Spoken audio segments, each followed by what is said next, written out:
very warm welcome to dear students of class 11 science. Today we will begin with the first unit, diversity of living organisms, and we start with the first chapter, the living world. Now in our ecosystem, the place where we live, where we survive, all the diverse things on this ecosystem, on this planet, are divided into living and non-living components, or we can say living and non-living things. Now there are certain characters which differentiates living and non-living. For example, we can say that living organisms can grow, they can reproduce sexually, they show metabolism, they have a cellular organization, and most important thing we can say that we the living organism have consciousness. Clear? Now the next important thing is that we have a huge diversity, or let's say biodiversity in the living world. Now what is biodiversity? Now biodiversity is the variety of living organisms which are present in the ecosystem, because we are able to see different species of plants and different species of animals in our ecosystem. So such diversity of species is known as biodiversity. So bio means living, diversity means diverse, different variety of living species. Clear?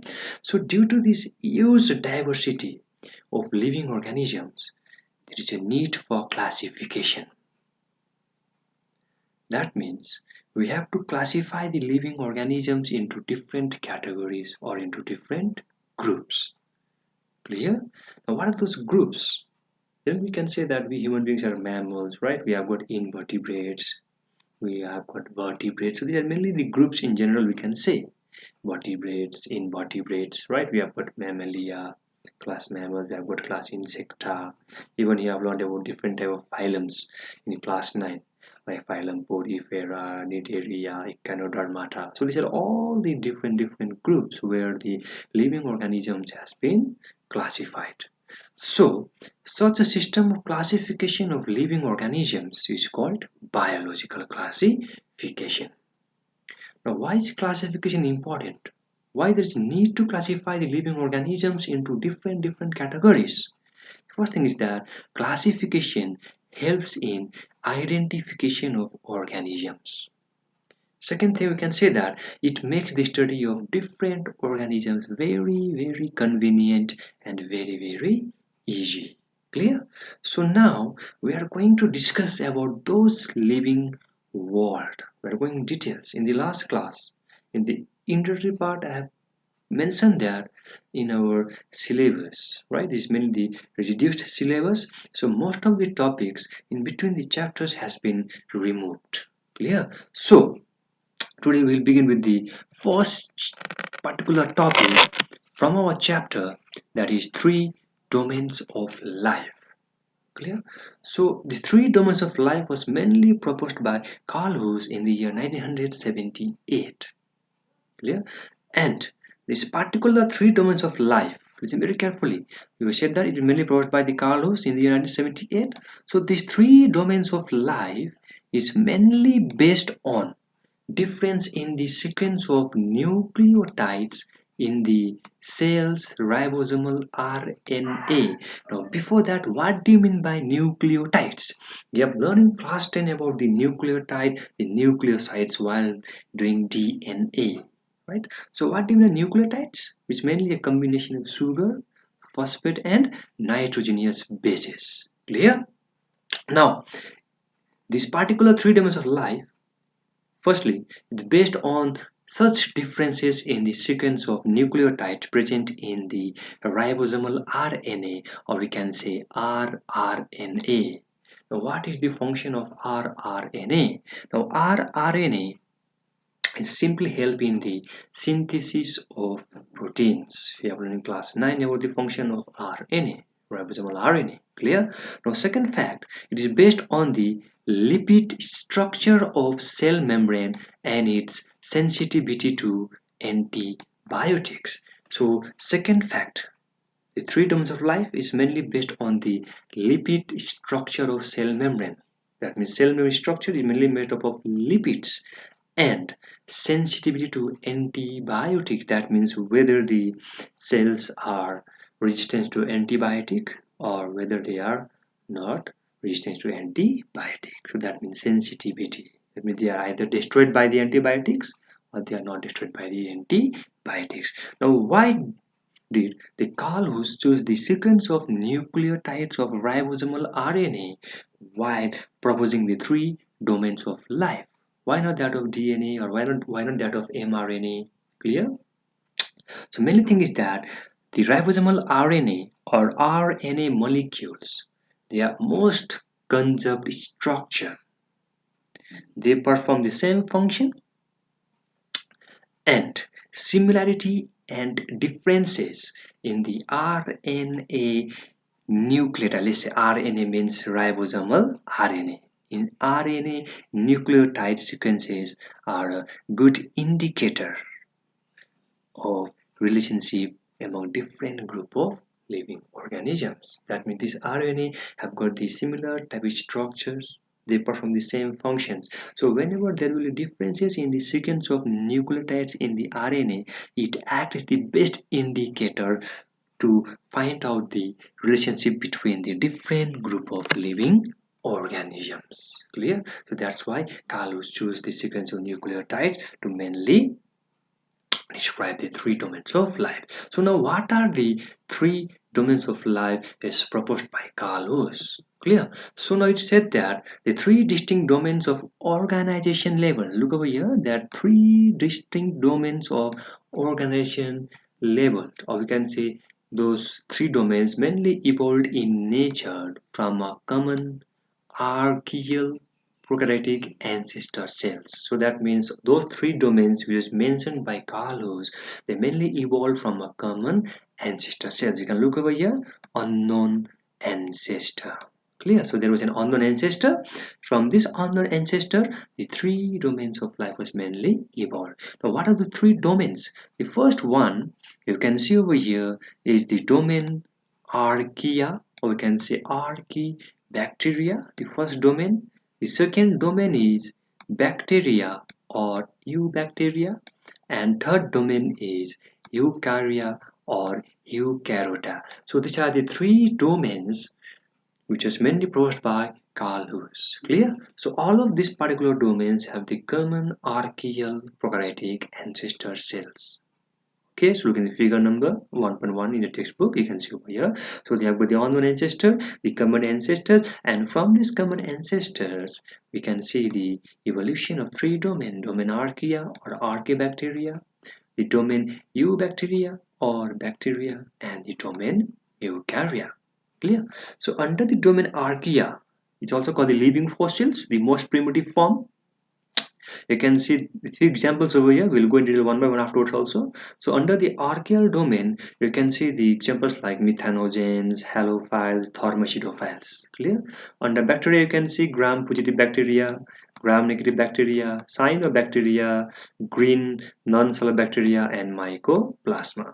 And under domain eukarya, you can see fungi, plants, animals, and protists. So these are the three domains of life.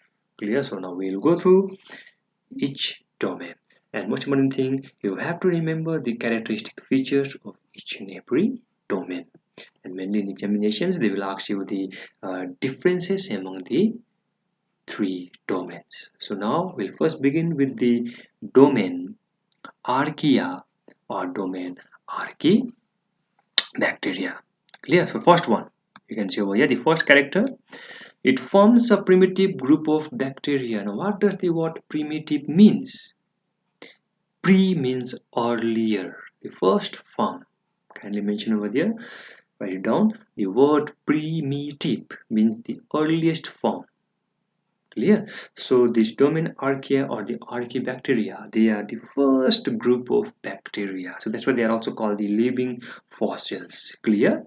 Now next thing, number 2 point, you can see over here is that The cell membrane is composed of long branched hydrocarbon chain attached to glycerol. This is very important. Clear? Because when we are going to the differentiation of the three domains, then you have to differentiate them according to the structure of cell membrane, according to the structure of cell wall, and on the basis of antibiotics, whether they are resistant to antibiotics or not. Clear? So, number 2 point, when we are going to discuss about the domain archaea, we'll discuss about the cell membrane. So the cell membrane of archaebacteria is mainly composed of long branched hydrocarbon chain attached to glycerol.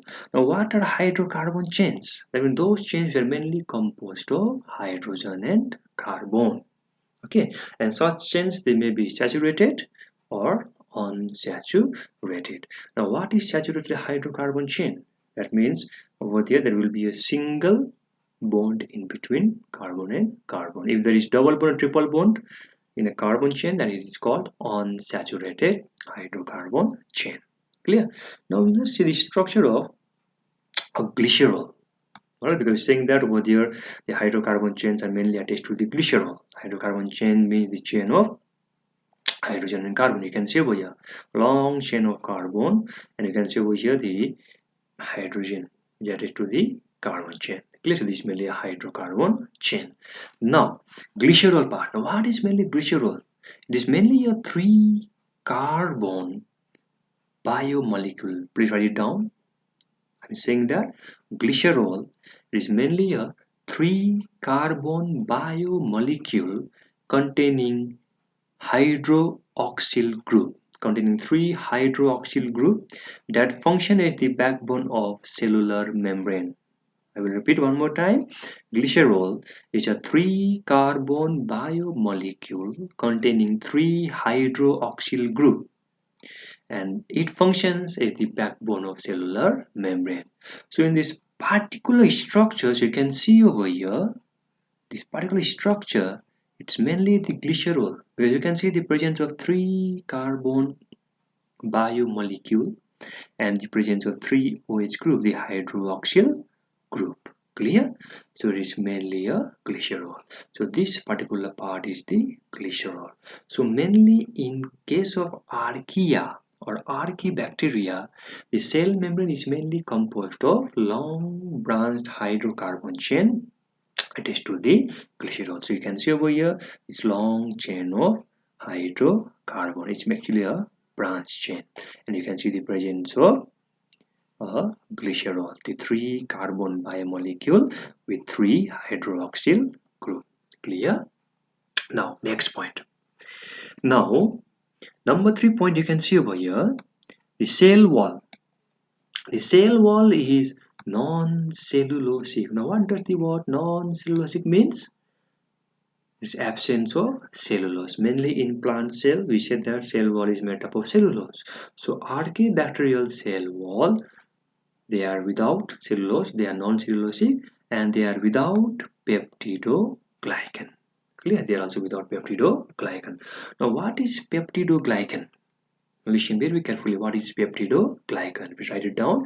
It's mainly a polymer consisting of sugar and amino acids. Clear? It's mainly a polymer consisting of sugars and amino acid that forms a mesh-like layer outside the plasma membrane of most of the bacteria. Clear? So I will read one more time that peptidoglycan is a polymer consisting of sugar and amino acids that forms a mesh-like layer outside the plasma membrane of most bacteria.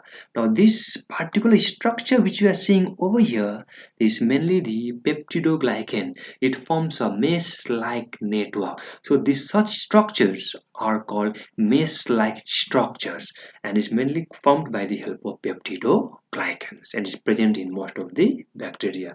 Whereas in case of archaebacteria, such structures, such peptidoglycan, they are absent. Clear? Now, next point number 4. They are not influenced by antibiotics that destroy the bacteria. That means bacteria are sensitive to antibiotics. The bacterial cell membrane can be destroyed by the antibiotics, but such antibiotics, alright, such antibiotics, they are not able to destroy the archaebacteria.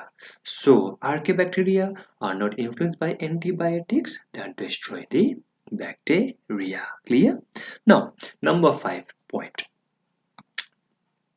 R rRNA means ribosomal RNA. The different sequence of nucleotide is compared to the true bacteria. So the sequence of RNA will be different in case of archaebacteria and the true bacteria. Next one, archaea lives in the extreme environmental conditions. Clear? So there are a few examples like methanogens, the methane producing archaebacteria. Because you can just break the word methano. Methano means methane, and gens means generation which will produce. So methanogens are there, halophiles are there, and hyperthermophiles are there. These are the few examples of archaebacteria. Now in the present syllabus there is no need to go in details about methanogens, halophiles, and hyperthermophiles. Clear? Because it has been removed from the syllabus. So just we have to go with the characters of domain archaea or archaebacteria. Kindly remember all those points, because afterwards, alright, because when you finish domain archaea, domain bacteria, and domain eukaryota, you have to differentiate between the three domains. And while such differentiation, while such going for the differentiation of three domains, such characters should be memorized. Clear? Now, let's go to the next one, domain bacteria or the domain eubacteria. Now, what are the characteristics of the domain bacteria or the domain eubacteria? Okay, so the first point we'll discuss over here, that cell membrane is composed of unbranched fatty acid chains which are attached to the glycerol. So when we're talking about the domain archaea, it was mainly the hydrocarbon chains which are attached to the glycerol. But over here you can see that over here that the cell membrane of the domain bacteria or eubacteria is mainly composed of unbranched fatty acid chains which are attached to the glycerol. Now, what are fatty acids? Clear? What are mainly the fatty acids? So generally, in terms of biology, when we discuss about fatty acids, we can say that they are the building blocks of fat in our body. So fatty acids, they are simply the building blocks of fats in our body and in the food that we used to eat.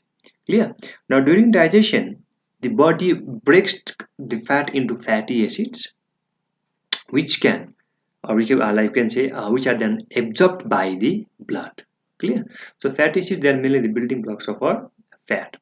Now, generally, a fatty acid consists of a straight chain of even number of carbon atoms. You have seen in the previous figure also.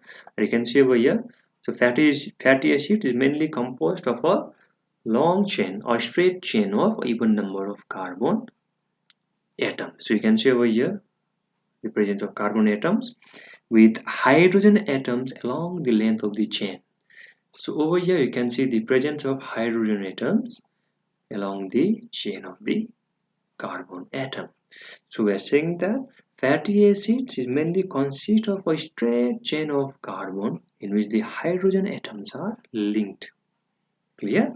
And most important thing is that at the end of the carbon chain, okay, within the end of the chain, carboxyl group, that means COOH group are present. So mainly in fatty acids at the end of the chain, carboxyl group COOH group are present, and it is this particular group that makes it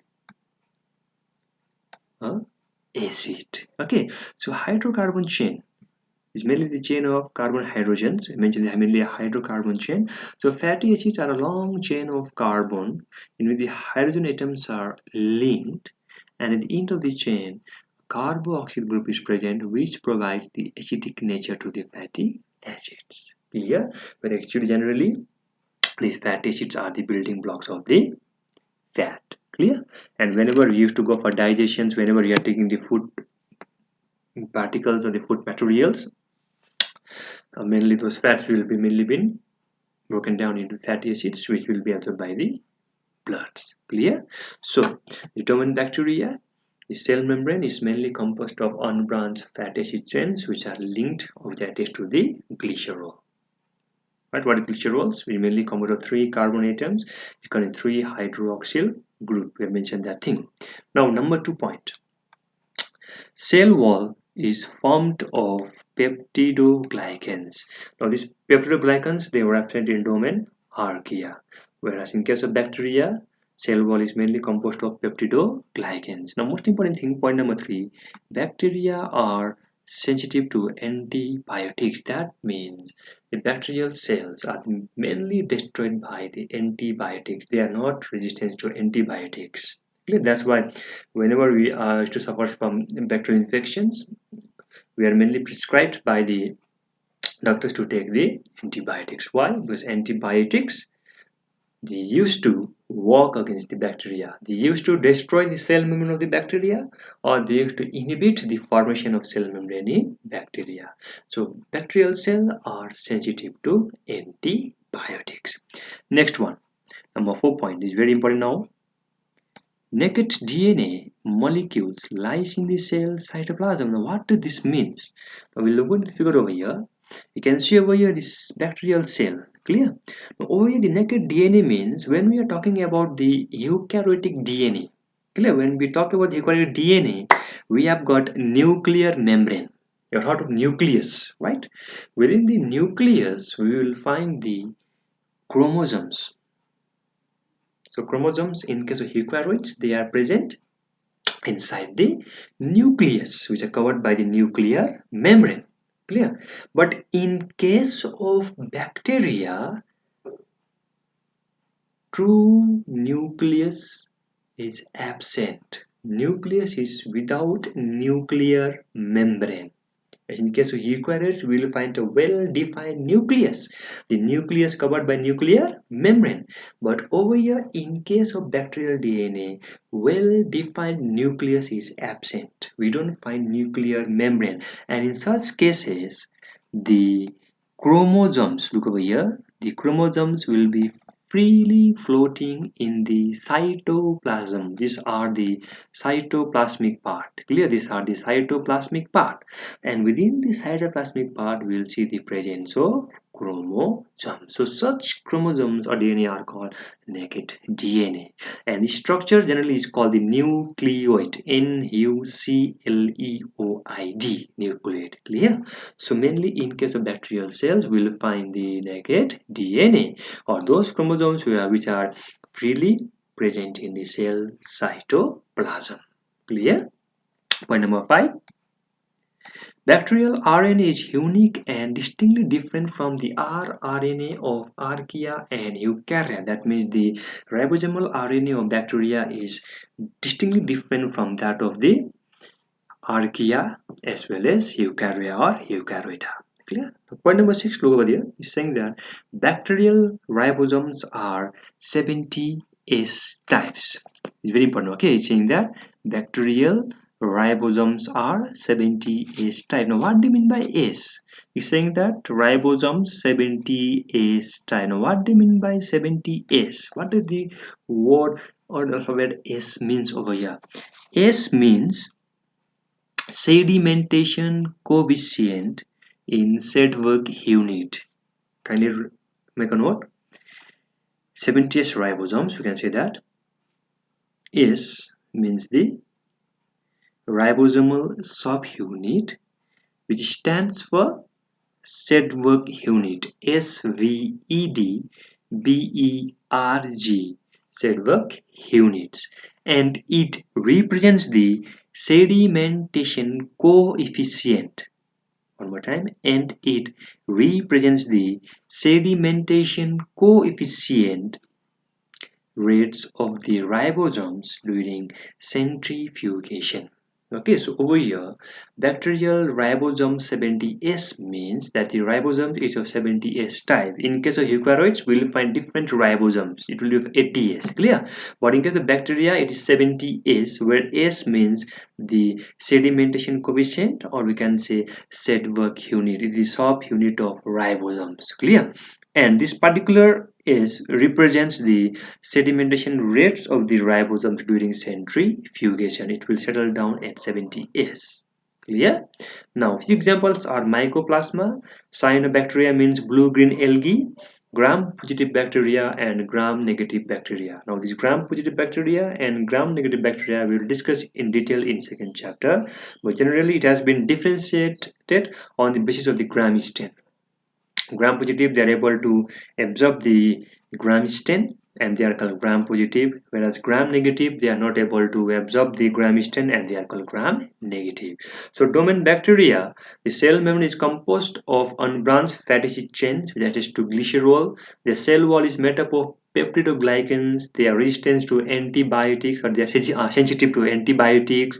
DNA are naked, there is no well-defined nucleus, so DNA will be freely floating in the cytoplasm and they are called the nucleoids. Or clear? Then we mentioned that the ribosomes in case of bacteria is 70 S type, where S means the sedimentation coefficient or the Sedberg unit. Clear? Now next domain. Domain number 3 is the domain eukarya or domain eukaryota. Okay, so we'll discuss with the next domain, domain eukarya or domain eukaryota. So we have got eukaryotic organizations. We also are eukaryotes. Now let's go with point number 2.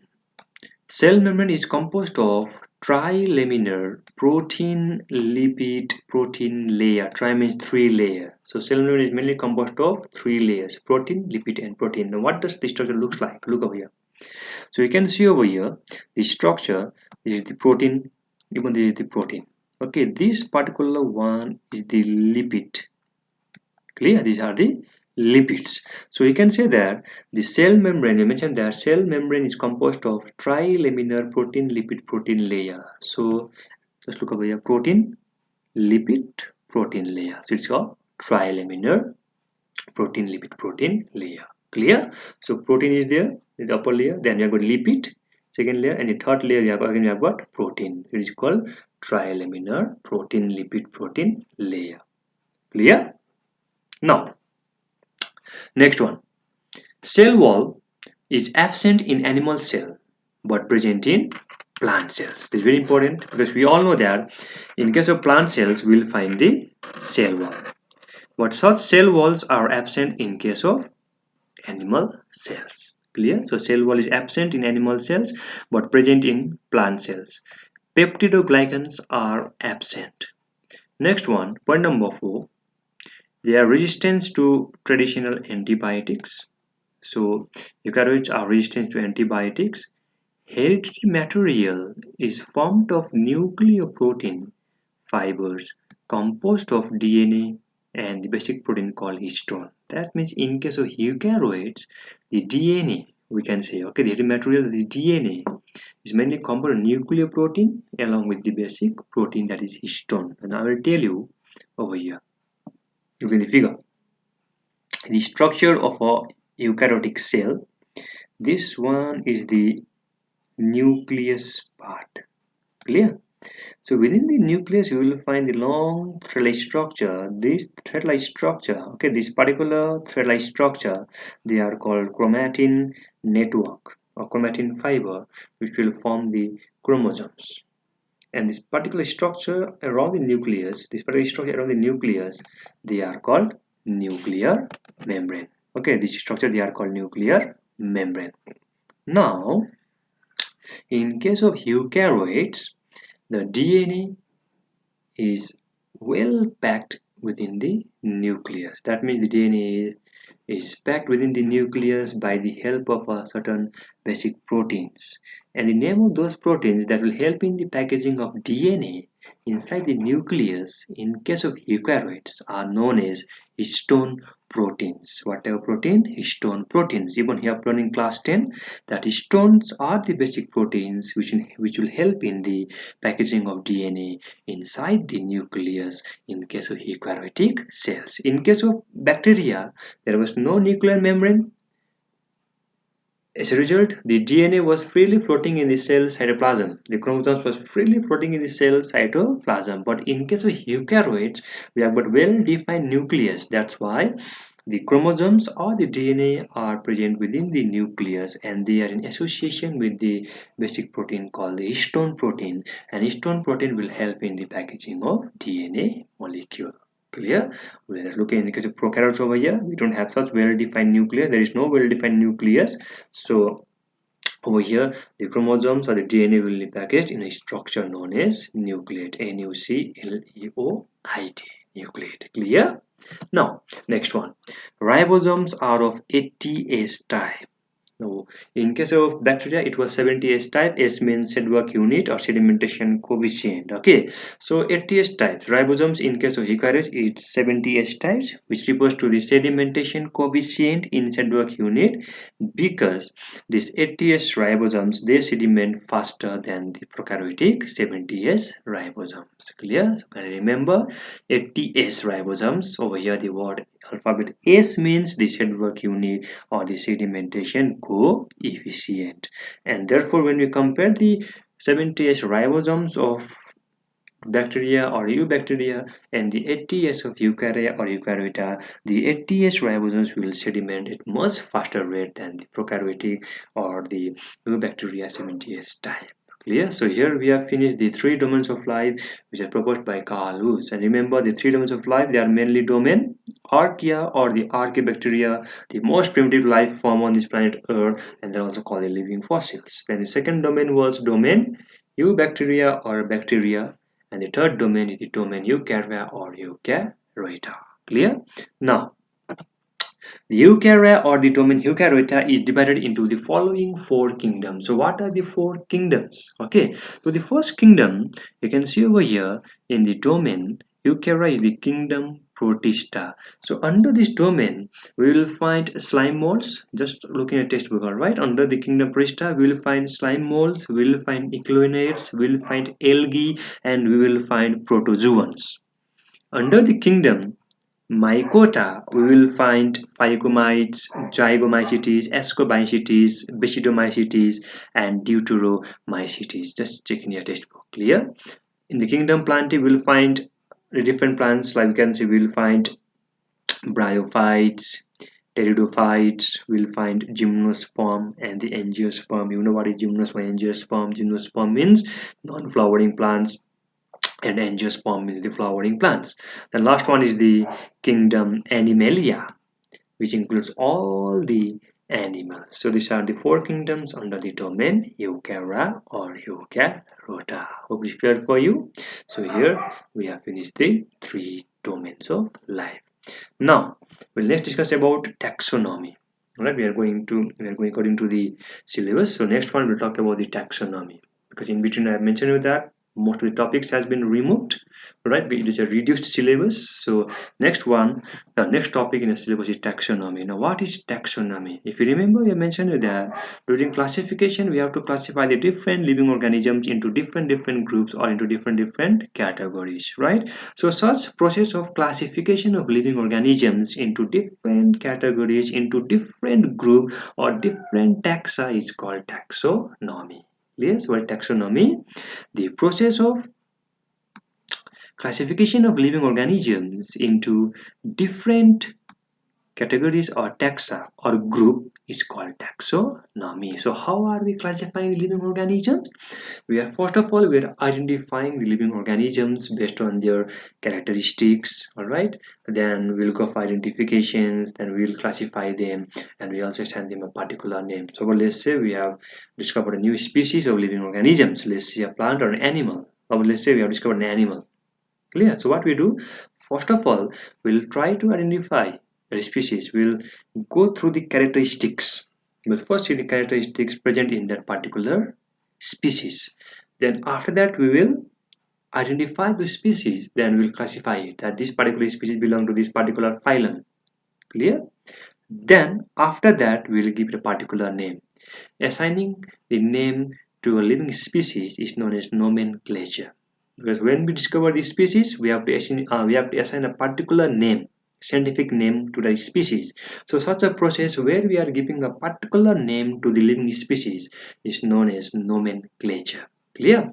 Now During this process, what we do, we will collect the information about their external and internal structures. Alright, so during classification or during classifying the species, so what we are doing, we are collecting the information, we are gathering the information about their external characteristics or the internal structures. Alright, the cell structures, their biochemistry, the different type of molecule present in in the particular species, their physiological characteristics, the developmental processes, and all the ecological features on what type of climatic condition such species can survive. So all those things are taken into account while doing taxonomy, while classifying the living organisms. And why are we doing so? In order to find out the similarities and differences among the different groups of living organisms. So during taxonomy, what are we doing?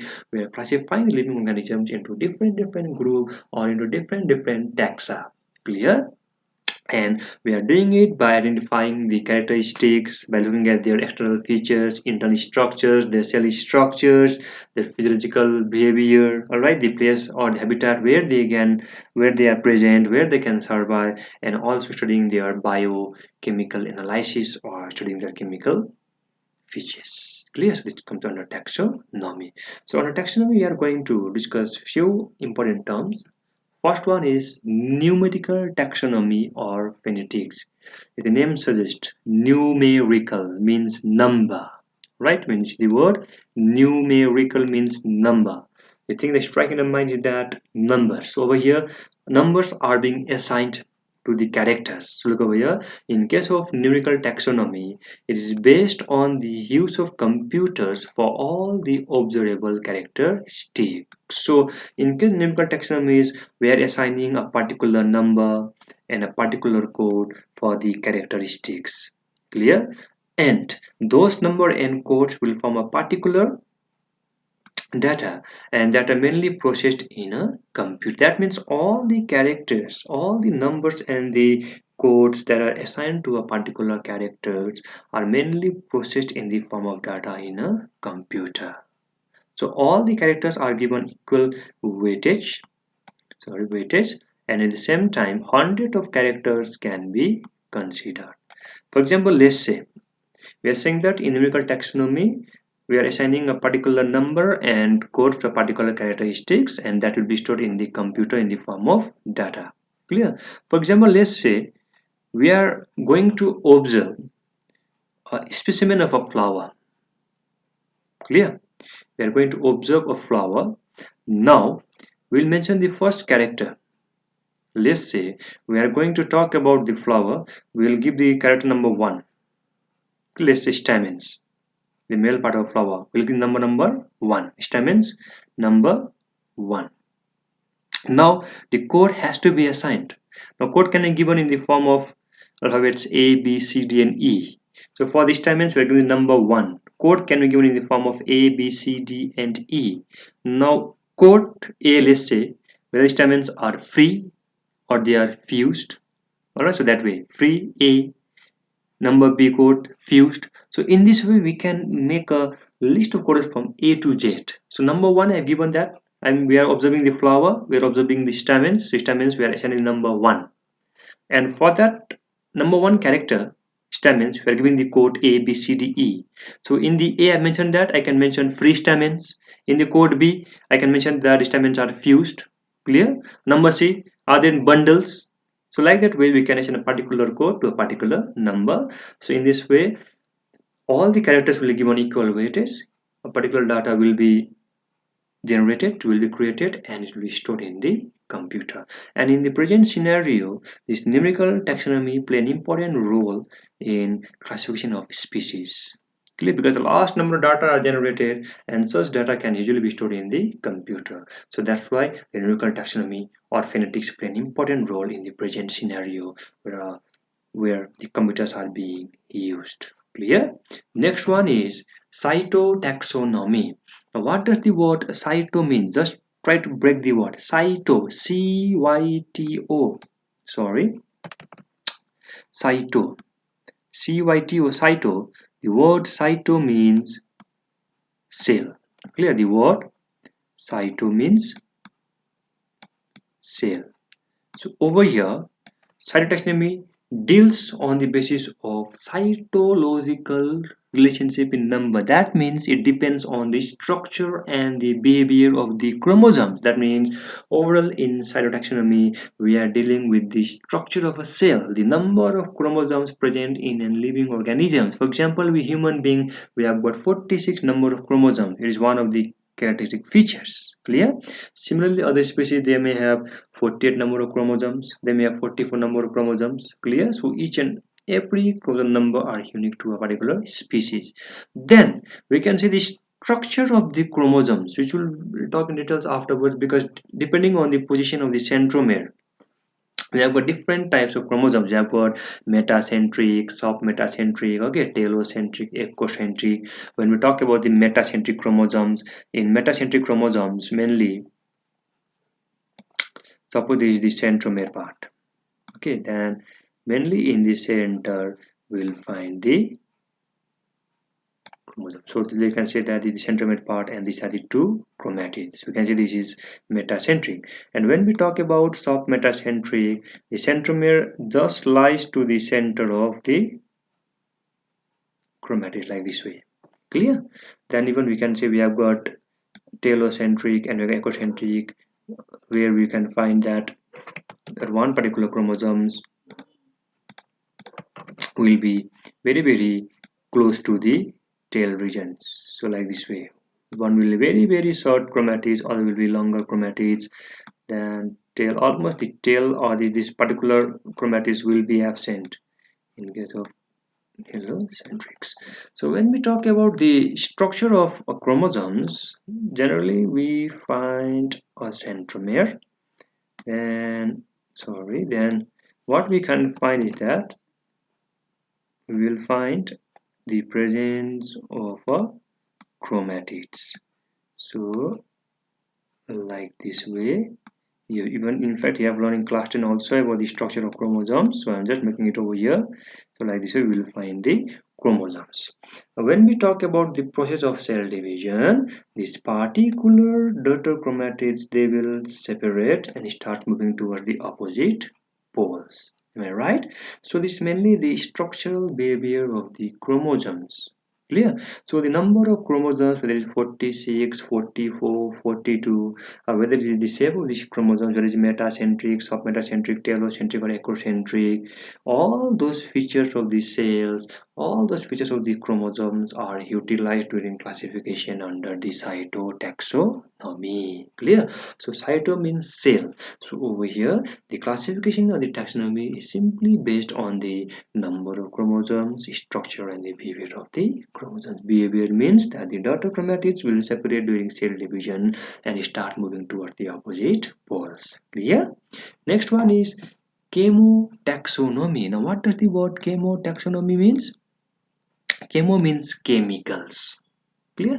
And these particular features can be used while classifying the plants also, because in plants we can find different types of chemicals. There can be resins, right? There can be gums, GMS gums, and even there are certain plants which produce nectars, the scent. Clear? So those are mainly the chemicals which are present on a plant, and those particular features, characters can be used for the classification of plants. Okay, so it is based on the similarities in chemical constituents of organisms and the basic similarities in various chemical reactions. So many similarities and relationship have been put forth by studies on DNA, sequencing, and chemical nature of protein. Simply, we can say that chemotaxonomy simply deals with the types of chemical present in a particular living organism. So when we are talking about the plants, then the plants contain different types of chemicals, right? It contains resins, gums, it contains nectar. So such characters can be utilized during the process of classification, so during taxonomy. And when such taxonomy are based on the chemicals analysis present on the plant, then it is known as chemotaxonomy. So in today's class we have learned about the three domains of life: domain archaea or archaebacteria, domain domain bacteria or eubacteria, and the third domain eukarya or the domain eukaryota. And under the domain eukaryota, we have learned the four kingdom protista, kingdom mycota, kingdom plantae, and the kingdom animalia.